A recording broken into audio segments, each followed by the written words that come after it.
Ako si Bea. Ito ang aking kwento na sana ay magbigay aral din sa ibang viewers mo, Kuya Allen. Third year high school student ako noon.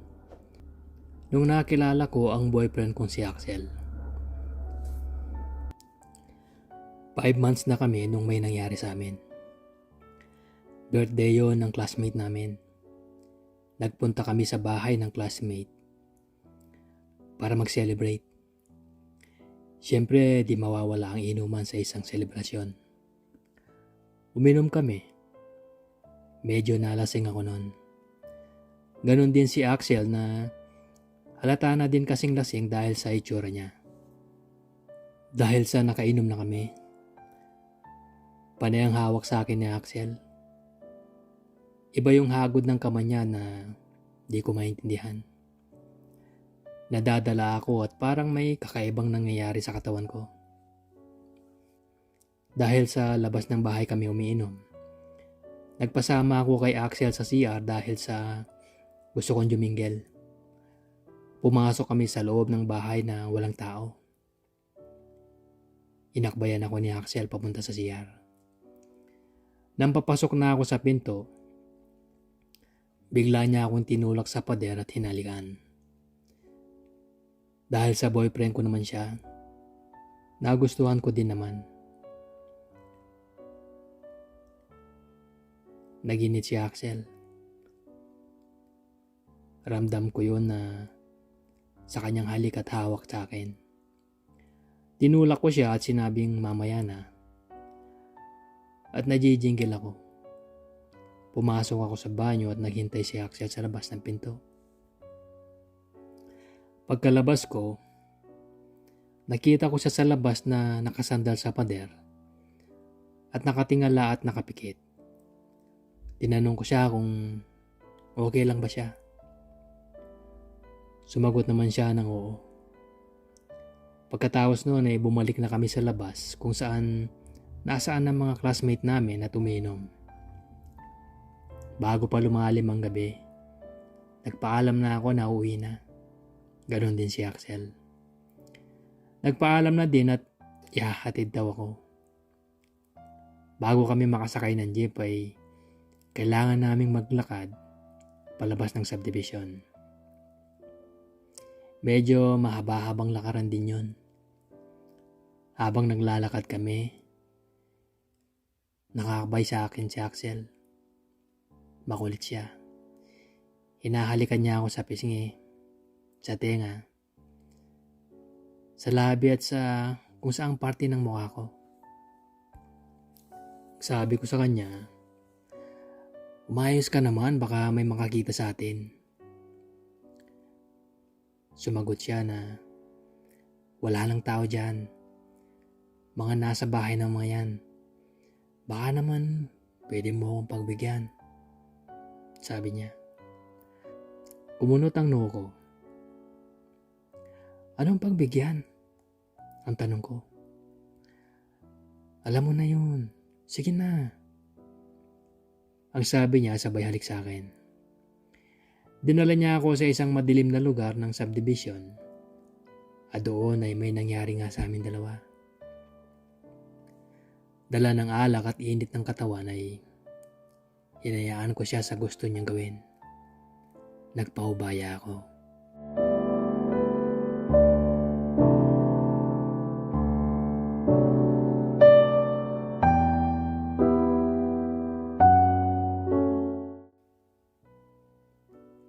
Di ko alam kung bakit pero ganun yata talaga kapag may tama ng alak.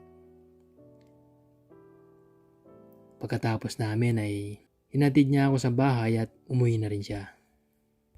Lumipas ang mahigit 1 buwan. Hindi pa rin ako dinadatnan ng buwan ng dalaw ko. Hindi naman ako ganon. Regular ang period ko. Nabahala na ako at nag-isip ng kung ano-ano. Pumasok sa isip ko na paano kung nabuntis ako? Paano na yung mga pangarap ko? Ano ang mangyayari sa amin ng magiging anak ko? Papanagutan kaya ako ni Axel? Paano ko sasabihin sa parents ko? Ano ang gagawin nila? Ilan lang yan sa mga tanong sa isip ko noong mga panahon na yon. Nabalisa ako. Hindi ko alam ang gagawin ko. Pumunta ako sa isang drugstore para bumili ng PT. Nagdadasal ako na sana ay negative ang kalalabasan. Pag-uwi ko sa bahay ay nag-test ako. Pero gumuho ang mundo ko sa resulta. Positive. Gusto kong ihinto ang mundo. Gusto kong ibalik yung mga nangyari na sana ay hindi namin ginawa yon. Isang malalim na buntong hininga ang nagawa ko sa pagkakataon na yon. Nagpunta ako sa sala. Wala ako sa sarili. Di ko alam kung paano ko sasabihin sa kanila. Dumadaan sila sa harap ko pero parang hindi ko sila nakikita. Bumalik lahat ng memories ko noong mga panahon na bata pa ako at naglalaro ng masaya lang. Ganun pala kapag nangyari sa'yo yung bagay na hindi mo napaghandaan, lalo na ang pagbubuntis.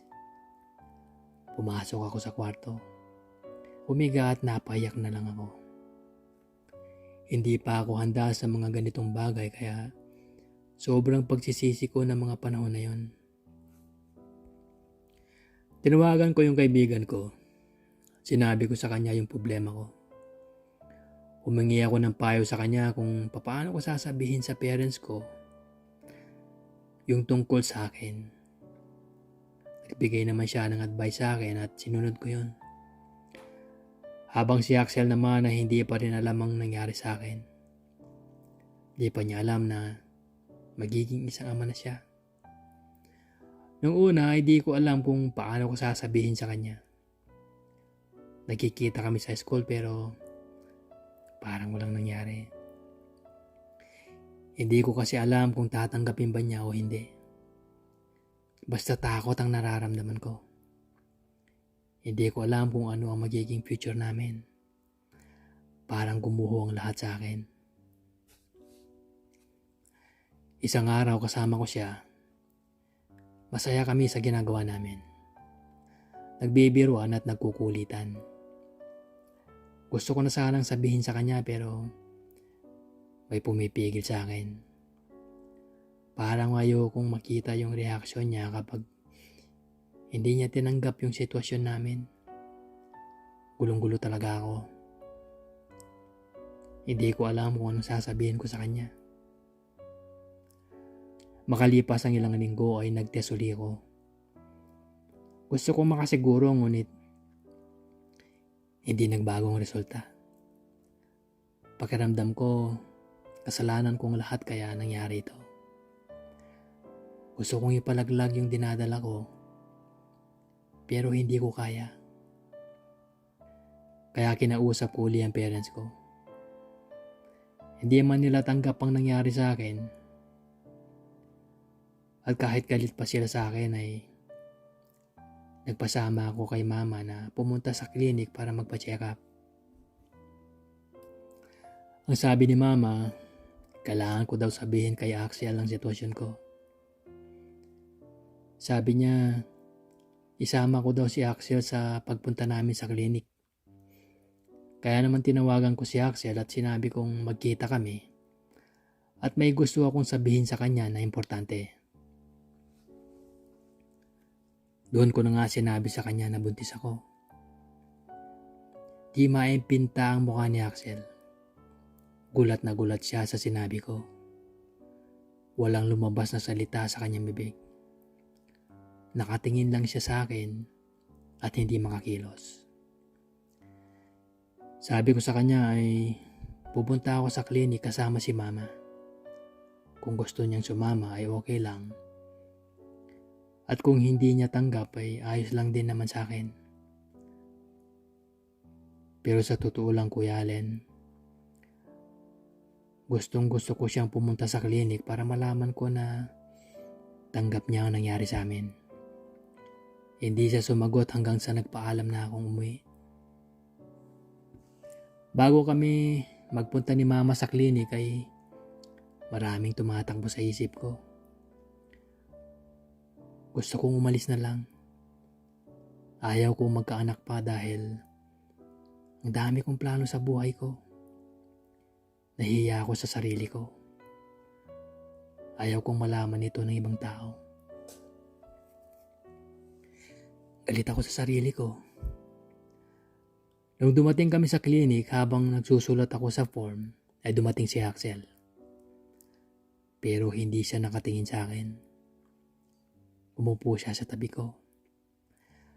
Wala siyang imik, parang di niya kami nakita ni Mama. Hanggang sa tinawag na ako ni Doktora. Naiwan sila ni Mama sa waiting area. Hindi ko nalaman kung nag-uusap ba sila. Kinakausap ako ni Doktora. Tinanong niya ako kung ano raw ang nararamdaman ko. Naisip ko daw bang ipalaglag yung bata. Kinakabahan ako sa tanong niya. Dahil sa totoo lang, naisip ko talaga yon. May hawak siyang parang magazine na ipinakita niya sa akin yon at binuksan niya sa pahina na may articles tungkol sa pagpapalaglag. Pinaliwanag niya ito sa akin. Natakot ako sa maaring maging epekto nito sa akin. Sinusubukan ako ni Doktora sa magiging desisyon ko. Hanggang sa dumating yung isang nurse at sabi niya na positive daw yung test. Buntis nga ako. Sabi niya kailangan ko daw mag-ultrasound. Habang nagsasalita siya ay malalim ang iniisip ko. Hindi ko siya naiintindihan. Wala na naman ako sa sarili ko. Inaya na niya ako sa isang kwarto para sa ultrasound. Pumasok si Mama at si Axel sa loob. Ang lahat ng iniisip ko ay naglaho bigla nung makita ko yung monitor. May heartbeat yung dinadala ko. Kinalimutan ko ang lahat. Nagpasya ako na ituloy ang pinagbubuntis ko. Wala na akong pakialam kung ano man ang sasabihin ng ibang tao sa akin. Ang mahalaga sa akin ay ang buhay ng magiging anak ko.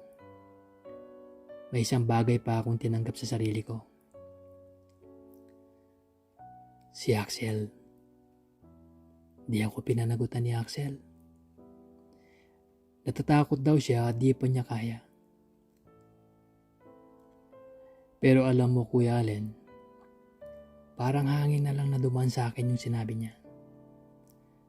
Expected ko naman na ganun ang mangyayari dahil nung una ko pa lang na sinabi sa kanya, hanggang sa pagsama niya sa klinik ay napilitan lang siya at hindi ko mawari ang itsura niya. Kalaunan ay natanggap na rin ni Papa ang lahat.